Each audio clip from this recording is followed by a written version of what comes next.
Кыргыз-тажик чегарасы такталды. Садыр Жапаров демократия бар деди. 3,6 миллиард киловатт энергия импортталган.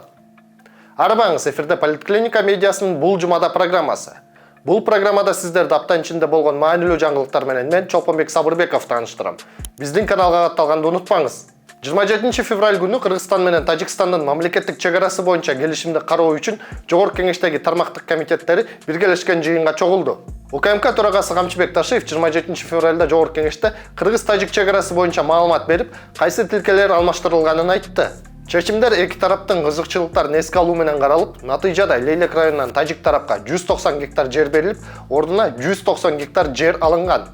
Лейлек району боюнча мамлекеттик чегара сызыгынын өтүүсүн жөнгө салууда Тажик Республикасынын Кайрагач участогунан Кыргыз Республикасына пайдасына 155 га жерлер жана 35 га Кайрагач анклавынын жерлери алынды. Жалпы аянты 190 га. Муну лейлектиктер, баткендиктер жакшы түшүнүшөт.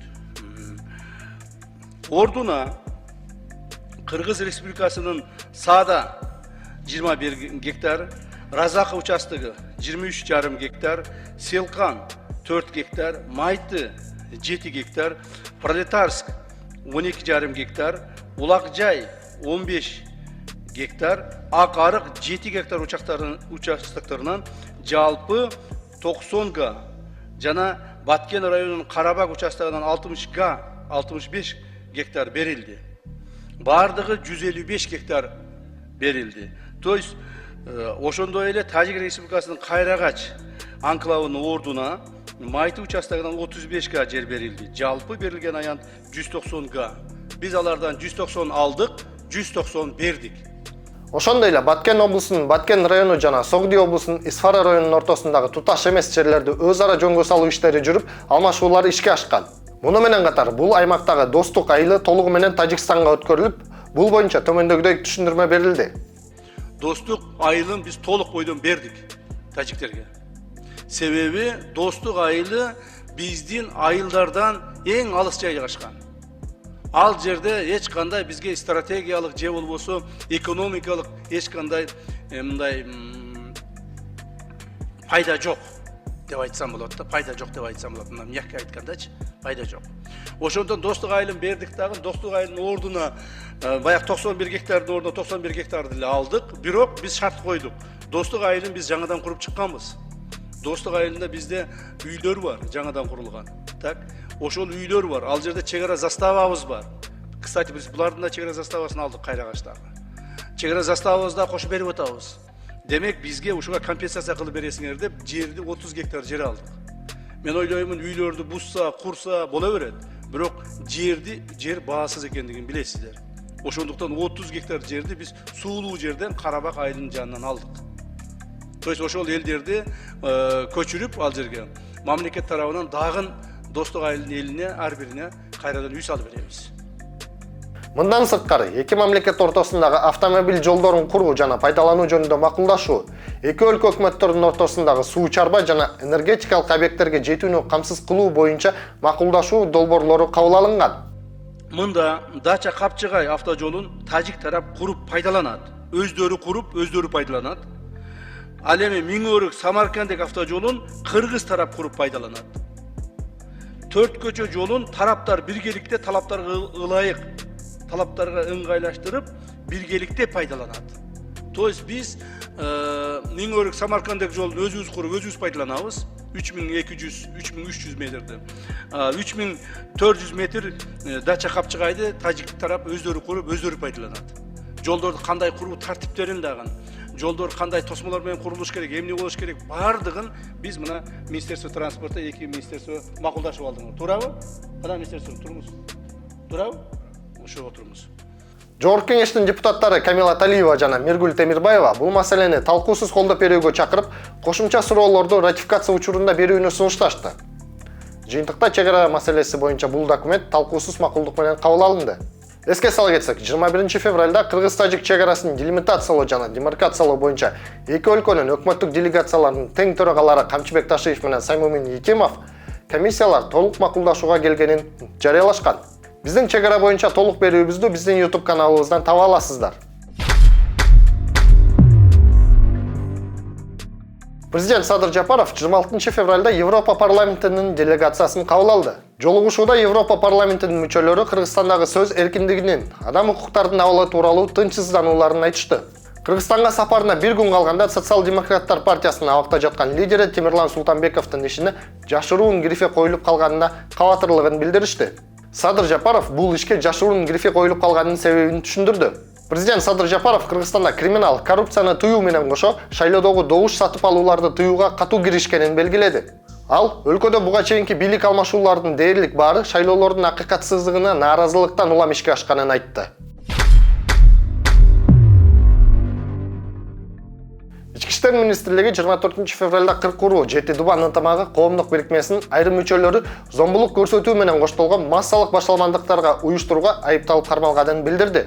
Маалыматка ылайык, былтыр 20 декабрда бул бирикменин айрым мүчөлөрү нааразы болгон жарандарга массалык башаламандыкты даярдоого жана чакырууга багытталган жолугушууларды байма-бай өткөрүп, өлкөдөгү кырдаалды туруксуздаштырууну жана мүлктөрдү талкалоону көздөгөн акция митингдерди уюштуруп жатканы тууралуу ыкчам кабар келип түшкөн. Biz topta otursak hele deniz pislik olap ne böyle mi? 40 aygır günü al 40 jigit göçe çıksak hele getçiler getet, kaççılar, kaçak alçılar kalat da. Biz bunda ele diversantlarda jiberttirelez, rubillinglerdi öçür salabız mı? Toktoyt, büyüt maaşında, bırakkanında, yaşoğun. Ne alar, kamçılayız, öldürbeyiz, kamçılayız. Ordun görgözöbüz da. Самый основной жанагы биринчи жүргөн костякты топтош керек. Ошол костякты биринчи топтош керек. Андан кийин иш кетет анан жеңил. Bir оговорка, bir мнение. Acılarga ayttım. Deme koygula dedim. Pravon. Mufti ölse hiç kim canazasını duyurmayı yok dedi. Tutturardı. Maksatın ne olur? Maksat bol boy. Maksatın orduga men baram. Muftinin orduga men baram da mufti ol. Başındagılar эле чогуу эле bir чечимге келсе эле болду, анан калганын үйлөшөт да, келбечилер. Хорошо. Биякта деле чогулчулар бар да. Орозого чейин бир чогулуп туруп, бир тыянактуу чечимге келип алсаңар, анан орозодон кийинки уже код коридор ачык да. Бул боюнча кылмыш жаза кодексинин зомбулук көрсөтүү менен коштолуучу массалык башаламандыктарды уюштуруу беренесинин негизинде иш козголуп, 24 февралда министрликтин тергөө кызматы алардын айрым мүчөлөрүнүн үйүндө тинтүү жүргүзгөн. Милиция кармалган жалпы 11 киши тергөө кызматынын убактылуу кармоочу жайына киргизилген. Алардын арасында Жогорку Кеңештин мурдагы депутаты да бар экени белгиленди.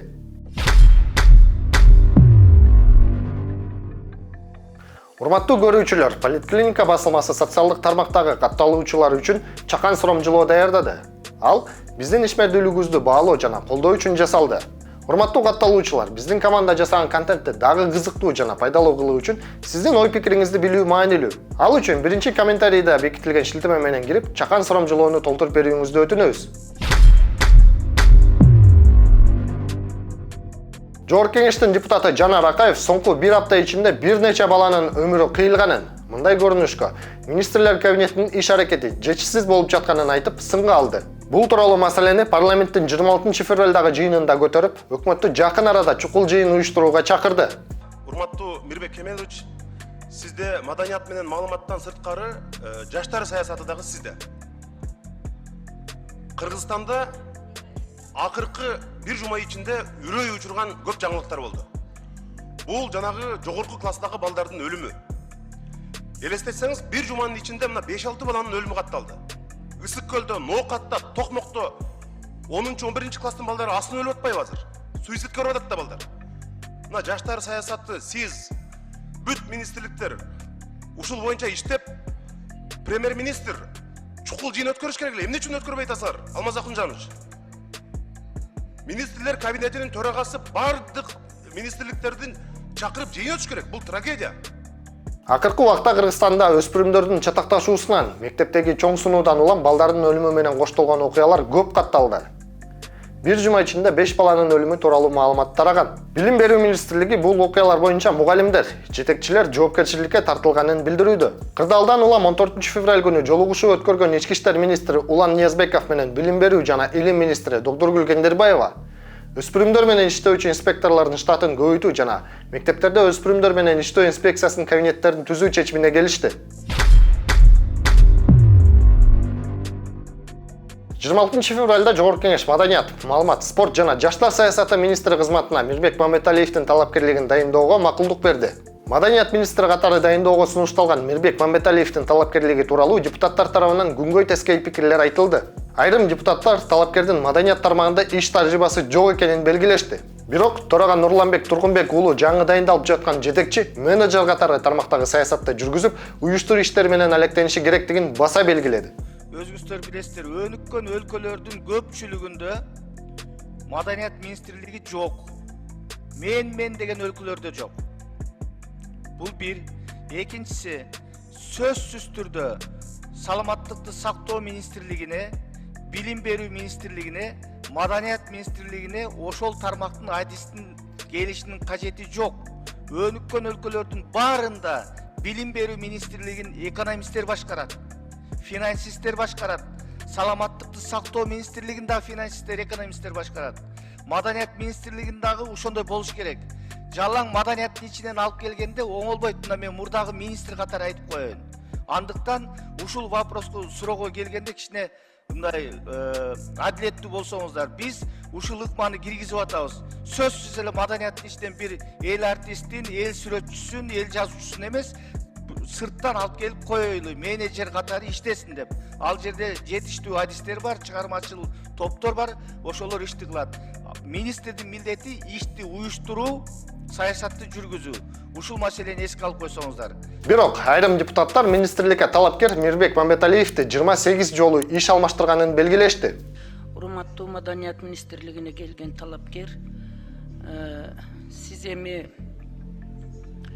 2003 жылдан 2025 жылга чейин 28 жолу кызматка алмашыпсыз да.